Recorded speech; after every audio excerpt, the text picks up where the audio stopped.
Salut à tous, j'espère que vous allez bien. Aujourd'hui on se retrouve pour une nouvelle vidéo sur la chaîne et il va s'agir de mon book haul du mois de décembre.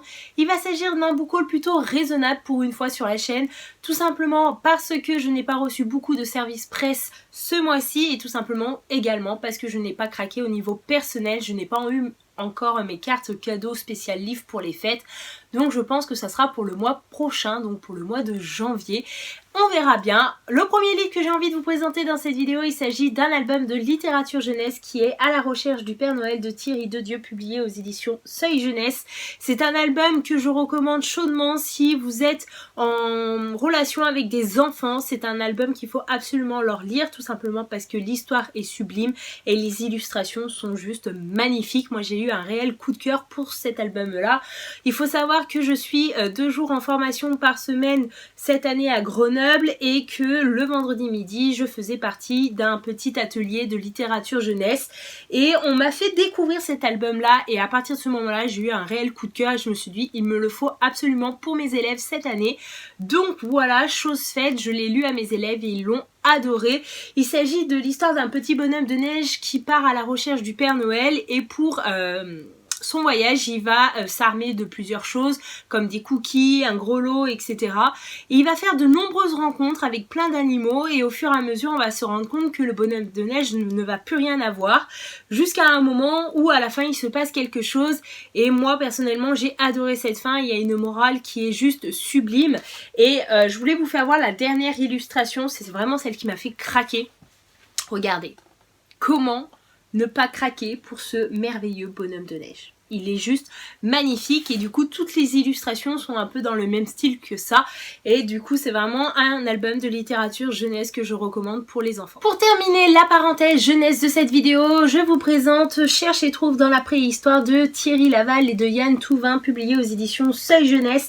Ça, je pense que mes élèves vont juste adorer, ça va les passionner pendant pas mal de temps.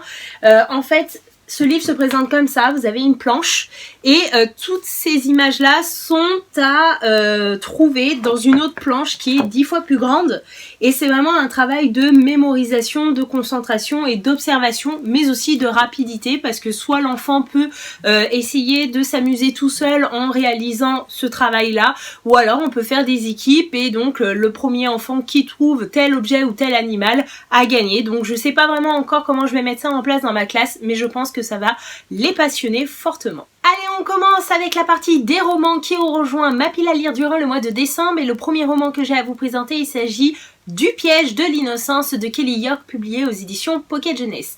Ici, il va s'agir de l'histoire de Vic qui est un garçon plutôt transparent, c'est-à-dire qu'au lycée, ce n'est pas le mec le plus détesté, harcelé du lycée, mais c'est pas non plus le mec le plus populaire du lycée, qui va se rendre du coup à une fête et là-bas, il va remarquer Kylie, une jeune fille qui a un peu trop bu et donc il va décider de venir en aide à cette jeune fille et de la raccompagner chez elle. Tout va bien jusqu'au lendemain matin où la police vient frapper à la porte de chez Vic et ils vont l'accuser d'avoir violé Kylie parce qu'apparemment Kylie a été violée la nuit dernière et comme ça a été le dernier garçon vu avec Kylie à ce moment-là, et ben forcément ça devient le suspect numéro 1. Et donc je suppose que durant tout le bouquin, Vic va essayer de prouver son innocence et j'ai vraiment envie de savoir s'il va réussir à le faire ou non. J'ai reçu pour Noël Le Train d'Enfer pour Ange Rouge de Franck Tillier, publié aux éditions Pocket et je tiens à remercier un abonné assez fidèle à la chaîne.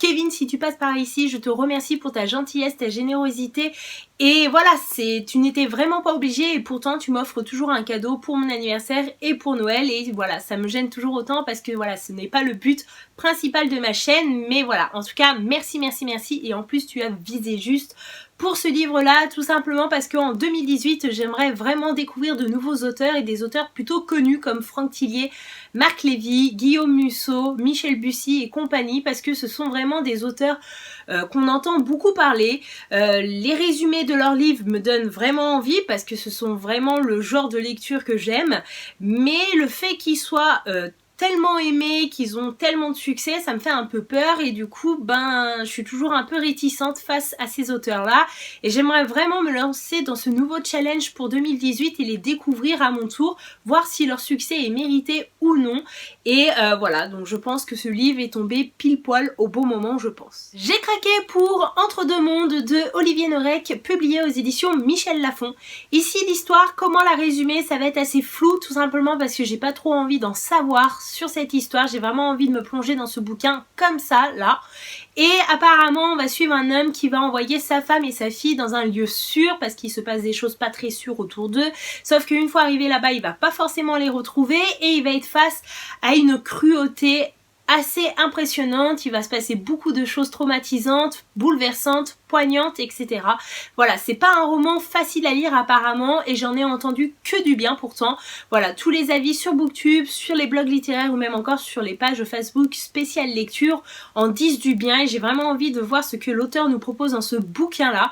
Apparemment, si je me suis bien documentée, Olivier Norek est carrément parti à l'étranger pour se mettre vraiment au cœur de l'action pour pouvoir écrire ce bouquin-là et je pense que voilà, juste pour ça, il mérite d'être lu et moi aussi j'ai envie d'être étonnée et apparemment on n'en sort pas indemne de cette histoire-là. Donc je vous en reparle très prochainement en 2018. Le seul livre que j'ai reçu à Noël, je suis super ravie de vous le présenter aujourd'hui puisque c'était vraiment un livre qui était dans ma wishlist depuis sa sortie et que je voulais absolument recevoir à Noël. Et je pense qu'il va faire partie d'une de mes premières lectures de l'année 2018. Il s'agit de 54 minutes de Marieke Nijkamp publié aux éditions Hachette. De quoi ça va parler? Ce ne va pas être une histoire bien joyeuse tout simplement puisqu'on va se trouver dans un établissement scolaire je pense où un jeune homme va rentrer et va prendre en otage tous ses camarades de classe ou même d'établissement puisque le résumé se transforme en conversation SMS. Donc à 10h08 Kevin qui met « Mec il se passe quoi? Réponds-moi ». 10h09 Sylvia, Tyler est revenu. 10h11 Matt, Claire j'ai trop peur, il tire sur les gens, qu'est-ce que je fais? Claire décroche s'il te plaît. 10h27 Autumn, ça ne peut pas être vrai, ça ne peut pas être Tyler, ça ne peut pas être mon frère. 10h30 Tyler, aujourd'hui vous m'appartenez tous, aujourd'hui vous allez m'écouter. Voilà, j'avais vraiment adoré ma lecture de Hate List de Jennifer Brown et je pense que ce roman est vraiment dans la même lignée et je pense que je vais aussi l'adorer même si l'histoire va être assez poignante et bouleversante comme vous pouvez l'imaginer. J'ai craqué pour Les âmes rouges de Alicia et Sarah Cross publié aux éditions Pocket Jeunesse. Il faut savoir que ce sont deux sœurs, je pense, qui ont écrit ce bouquin vu qu'elles ont le même nom de famille. Et la deuxième chose, je crois que c'est un tome 1, mais c'est à vérifier, je n'en suis pas si sûre que ça. Ici nous allons suivre l'histoire d'une adolescente qui s'appelle Ellie, qui est une fille ordinaire qui vit avec son petit frère et ses parents. Et un matin elle va se réveiller sur le sol d'une chambre d'hôtel. Elle ne sait pas qu'est-ce qu'elle fait là et en plus de ça sur son bras il y a une morsure et du sang. Et c'est le néant total pour cette jeune adolescente. Et pour le lecteur puisque nous-mêmes on n'en sait pas plus et ça me va très bien. Alors oui je vous l'accorde, c'est pas vraiment mon genre de lecture de d'habitude parce que morsure, sang ça fait vraiment vampire et c'est pas vraiment mon genre de lecture que je préfère, mais la couverture est sublime et puis c'est classé en horreur fantastique et du coup je me dis pourquoi pas tenter l'aventure, ça me coûte rien, c'est un tome 1, au pire si j'aime pas je continuerai pas la saga et puis si j'aime et ben tant mieux. Un peu plus tôt dans la vidéo, je vous ai parlé de Jennifer Brown et on la retrouve avec son nouveau roman qui est Say Something, du coup publié aux éditions Albin Michel. C'est un petit roman qui sort le 3 janvier 2018 mais quand vous verrez cette vidéo je pense qu'il sera déjà dans les librairies. Il coûte 9,90 € donc c'est plutôt pas mal si vous avez envie de vous faire plaisir. Et apparemment nous allons suivre un jeune adolescent qui s'appelle David qui vit dans le silence et apparemment c'est un jeune homme qui est harcelé et qui vit sous la pression de ses bourreaux. J'ai pas besoin d'en savoir plus, la petite phrase dit je savais et je n'ai rien dit, donc il va se passer quand même pas mal de choses dans ce roman et je pense que ce roman va être rempli de secrets et de pression et de suspense et j'ai vraiment hâte de le découvrir. J'ai craqué également pour Police de Hugo Boris publié aux éditions Pocket. Ici nous allons suivre 3 policiers qui ont une mission lors d'un été caniculaire puisqu'ils ont pour mission de raccompagner un étranger à la frontière pour qu'il rentre dans son pays. Virginie, qui est une des 3 policiers, va comprendre totalement, directement que le fait de raccompagner cet étranger-là à la frontière, c'est synonyme de mort pour lui et il est complètement tétanisé à l'intérieur du véhicule. Il a vraiment peur et il redoute le moment où les policiers vont le relâcher dans son pays. Et du coup, il va se passer quelque chose entre ces 3 policiers-là et ce passager tétanisé et j'ai vraiment envie de découvrir ce qui va se passer. Est-ce que finalement ces 3 policiers vont manquer leur mission pour venir en aide à cet étranger-là qui, à la base, ne doivent pas l'aider, ils doivent absolument le reconduire dans son pays parce que c'est l'État qui l'a décidé. Est-ce qu'ils vont quand même le reconduire dans son pays et trouver ça juste horrible? Voilà, c'est vraiment un métier qui peut être parfois difficile et j'ai vraiment envie de voir ce que les 3 policiers vont faire comme choix. J'ai eu la chance également de recevoir durant le mois de décembre Des points dans le ventre de Benjamin Desmar, publié aux éditions Rouergue, et c'était, je crois, le roman qui a été mis en avant lors du salon de littérature jeunesse de Montreuil en décembre 2017. Et voilà, il est tout fin, il est très court, je pense que ça va se lire en 1h voire 1h30 grand max. Et il va s'agir donc d'un jeune adolescent qui s'appelle Blaise et qui est très violent au collège. Et est-ce que cette violence-là ne cacherait pas un certain mal-être adolescent? Je ne sais pas, j'ai vraiment envie de voir ce que l'auteur va nous proposer dans ce roman-là. Et je vous en reparle très vite, en tout cas j'ai vraiment un gros coup de cœur pour la couverture qui est pourtant simple mais efficace. J'ai craqué également ce mois-ci pour Ma vie cachée de Becca Fitzpatrick, publié aux éditions Pocket Jeunesse.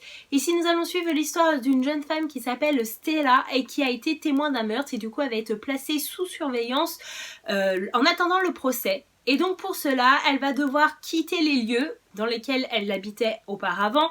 Elle va devoir changer de vie, avoir de nouvelles fréquentations sous une nouvelle identité. Et du coup, voilà, pour elle, ça va être très compliqué de commencer à avoir une nouvelle vie, tout simplement parce que pour elle, les choses vont s'arranger et elle a envie de récupérer sa vie précédente puisque son ex-petite amie lui manque énormément. Mais jusqu'au jour où elle va faire la rencontre d'un nouvel homme. Et il va se passer pas mal de choses et pour elle ça va être très difficile de ne pas révéler son secret à cet homme-là. J'ai envie de savoir jusqu'à où Stella va être capable de se retenir et je vous en reparle très vite. Et pour terminer ce book haul, je vous présente un livre qui n'est pas encore sorti en librairie puisqu'il sortira seulement le 5 avril 2018 et oui, il va falloir être un petit peu plus patient puisqu'il s'agit de L'horloge de l'apocalypse de Loris Murail, publié aux éditions Pocket Jeunesse. Alors je ne suis pas si sûre que ça, mais pour moi je pense que c'est un tome 1 qui s'appelle À minuit il sera trop tard, mais voilà, je ne veux pas vous dire de bêtises et donc il faudra vérifier cette information. Donc ici on va suivre une femme qui s'appelle Norma qui a 19 ans et qui a décidé de tout plaquer pour aller vivre une nouvelle vie comme elle en a envie, sauf que elle va apprendre que la fin du monde approche et que ça va pas se passer comme elle voudrait.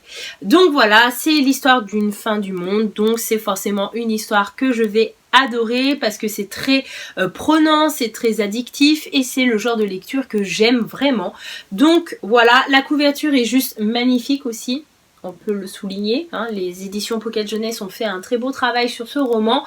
Donc voilà pourquoi je vous le présente aujourd'hui, mais je n'irai pas plus loin puisqu'il n'est pas encore sorti en librairie. Et voilà, mon book haul du mois de décembre est enfin terminé. J'espère qu'il n'aura pas été trop long et j'espère que je vous aurai convaincu à découvrir certains de ces livres-là. En tout cas, n'hésitez pas, comme d'habitude, à me dire si vous avez déjà lu des livres que je vous ai présentés dans cette vidéo pour m'encourager à les sortir plus vite que prévu de ma pile à lire. En tout cas, je vous fais de gros bisous et je vous dis à bientôt dans une prochaine vidéo. Bye bye!